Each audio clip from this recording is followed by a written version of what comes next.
dito. Mami, pasa mami. Dito sa right part. Andito na naman po tayo sa Baguio. Ayan. Welcome to Right Park, Baguio City. Dito naman po yung yung mag-horse riding. Ayan po. Gusto mo yung sumakay ka ng kabayo, dito lang po. Pero kung gusto mo rin ikaw ang sakyan ng kabayo, okay din po. Ayan po, ang gaganda ng mga pink na pink yung kabayo eh. Ayan o, kita mga kabayo.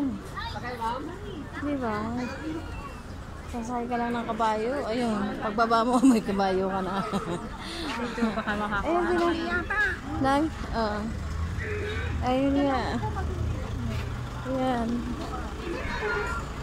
Ayun po yung mga iba't ibang uri ng kabayo. Ayan, lalaki. Ayan, sasakay ka dyan. Sasakay ka lang dyan. Wala? Ang cute. Dito lang po yan sa Right Park. Right Park. Oh, horse riding. So sila po yung iba't ibang klase ng kabayo. Ayan, may kulay pink. Oh. Yan po. Ang galing. Ayan. Ayan. Yung isang kabayo walang brief. O, tingnan.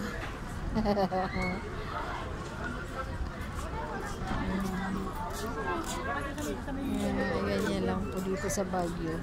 Babakasyon po tayo dito sa Baguio para mag-relax. Ayan, tumingin-tingin lang sa ibabaw. At yan po ay may mga pine tree. At tumingin sa ibaba. At yan po ay mayroong mga kabayo. Gusto pong sumakay ng mga ganitong klaseng hayop. Sakyan na natin. Ayan lang po. Ayan, masayang-masaya sila na nagbabakasyon, maraming tao, family bonding or gathering. So dito nila iniheld sa Baguio City kasi ang lamig nga naman dito. So ibig sabihin relaxing siya. So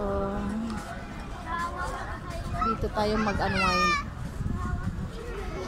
Ganyan lang kasi mga Pilipino. Thank you for hello, dito may pink. Ang cute ang kabayong puti na may pink na buhok. Okay, thank you po for watching.